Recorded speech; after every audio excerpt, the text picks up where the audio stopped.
మోదీనే వస్తాడు ఖచ్చితంగా. కాంగ్రెస్ అయితే అస్సలు రాదు. నేనైతే మోదీకి ఓటేస్తాను. వేరే ఎవరికైనా ఓటేయను. నా ఫ్రెండ్స్ వాళ్ళు ఉన్నారు, నా ఫ్యామిలీ వాళ్ళు ఉన్నారు, అందరు మోదీకే ఓటు అవుతుంది. రాహుల్ గాంధీ జోడో యాత్ర చేయడం వల్ల కర్ణాటకలో అండ్ తెలంగాణలో రెండు రాష్ట్రాల్లో అధికారంకి వచ్చింది కదా. ఫ్రీగా ఇచ్చింది కాబట్టి మనం జనాలు మోసపోయినరు. ఇప్పుడు ఎవరు తెలుసుకుంటారు కదా, వాళ్ళు కాంగ్రెస్ అయితే అసలు ఓటు వేయరు. ఫ్రీ ఇచ్చి అది బస్ ఫ్రీ, ఆ రేషన్ ఫ్రీ, బతుకుతారు కదా. కష్టపడాలి జనాలు, కష్టపడి సంపాదించి తినాలి. ఇప్పుడు ఫ్రీ ఇస్తే మన భిక్ష అడిగేవాడు కూడా భిక్ష తీసుకుని తింటాడు. అది మనకు అవసరం. అది కష్టపడాలి, తినాలి.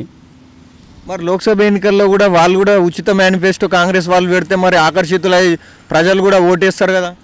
అది తప్పన. మన ప్రజలకే మన బుద్ధి లేదు. ఫస్ట్ ఎవరికి ఓటు చేయాలి ఆలోచించి ఓటు చేయాలి.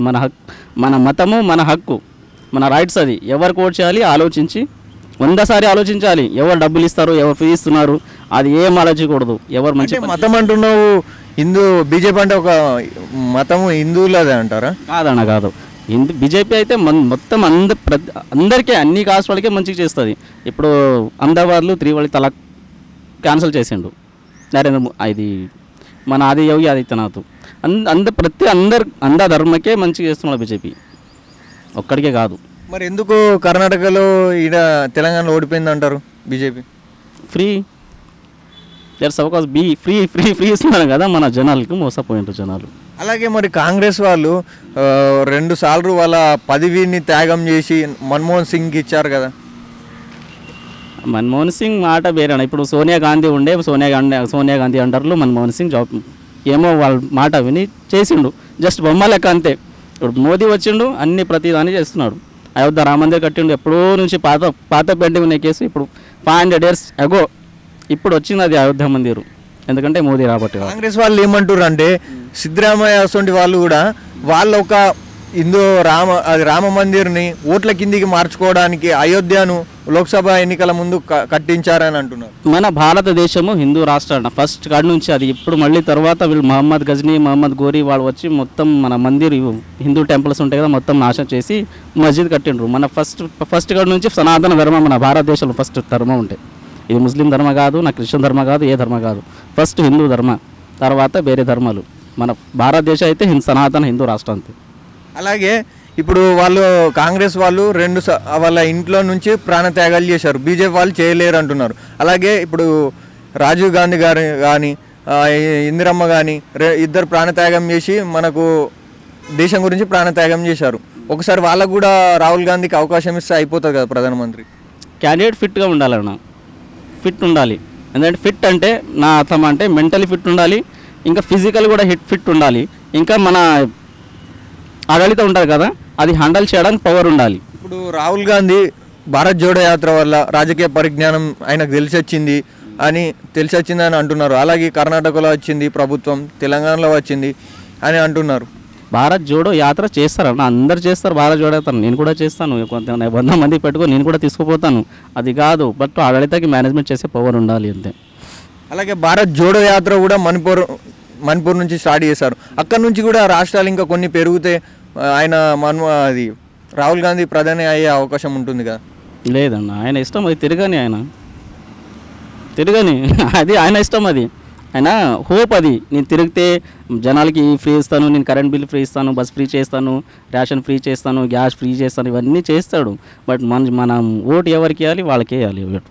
ఇప్పుడు ఎలా ఉందంటే కాంగ్రెస్కు, ఇండియా కూటమికి ఒక దళితుని మల్లికార్జున ఖర్గేను ప్రధాని అభ్యర్థిగా నిలబెట్టారు. అదైతే మంచిదమ్మా, ఒక వాస్తవంగా మంచిది. అది దళితుకు రావాలి. దళితు కొంతమంది ఏం చేస్తున్నారంటే ఇంకా బ్యాక్వర్డ్ క్లాస్లోనే పెడుతున్నారు. మల్లికార్జున ఖర్గే కాంగ్రెస్లో వచ్చిందంటే అది నాకు కూడా సంతోషం విషయము. బట్ కాంగ్రెస్ అయితే రాదండి, రాదు. ఇప్పుడు మెజార్టీ ఉన్న ఇప్పుడు కర్ణాటక కానీ తెలంగాణలో కానీ ఎంపీ సీట్లు, అలాగే తమిళనాడులో స్టాలిన్ వంటి, పశ్చిమ బెంగాల్లో మమతా బెనర్జీ, ఉత్తరప్రదేశ్లో అఖిలేష్ యాదవ్, అలాగే ఢిల్లీలో అరవింద్ కేజ్రీవాల్, ఇలాంటి వాళ్ళు సపోర్ట్ చేసి అలాగే కాంగ్రెస్కు కొన్ని సీట్లు ప్లస్ అయితే ఆయన ప్రధాని అయ్యే అవకాశం ఉంది కదా రాహుల్ గాంధీ. ఛాన్సే లేదండి దీంట్లో, ఏం ఛాన్స్ లేదు. ఎంతమంది ఉండని ఒక్కడనే 1000 के लोग के ऊपर एक ही भारी है, वो नरेंद्र मोदी है.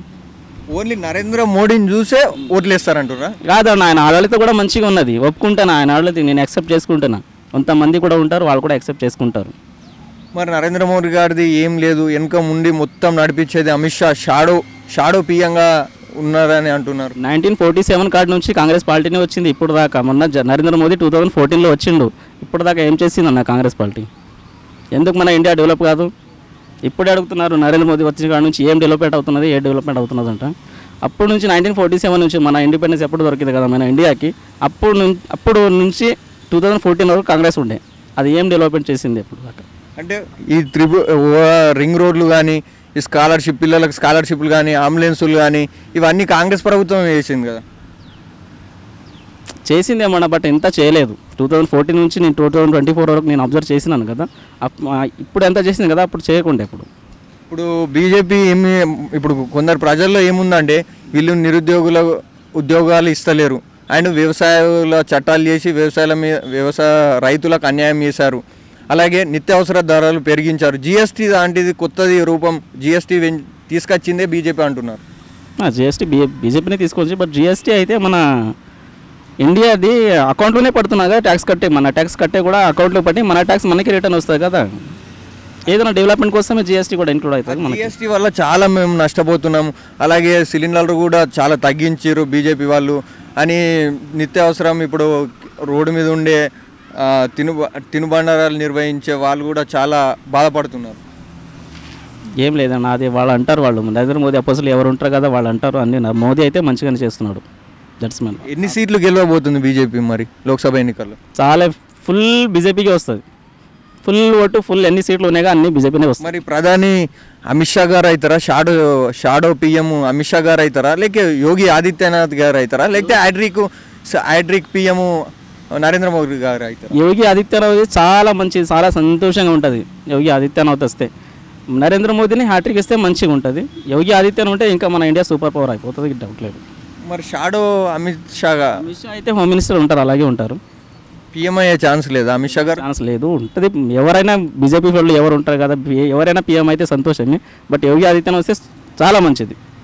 యోగి ఆదిత్యనాథ్ వస్తే మరి ఉత్తరప్రదేశ్ ముఖ్యమంత్రి ఎవరు అవుతారు? ఎవరికైనా ఉంటారు, ఎవరు టఫ్ క్యాండిడేట్ దొరుకుతారు కదా, వాళ్ళు యోగి ఆదిత్యనాథ్ ప్లేస్ ఎవరు వస్తారు? ఇప్పుడు మోదీ ప్లేస్లో యోగి ఆదిత్యనాథ్ వచ్చింది కదా, ఆయన ప్లేస్లో మీరు ఇంకా ఆయన ఎవరు వస్తారు? బీజేపీ లోక్సభ ఎన్నికల్లో గెలిస్తే ఇంకా ఏమేమి పథకాలు వస్తే బాగుంటాయి అనుకుంటున్నారు? ఇప్పుడు ఎంత ఉన్నాయి అవి చాలా, అవే సరిపోతాయి మనకి.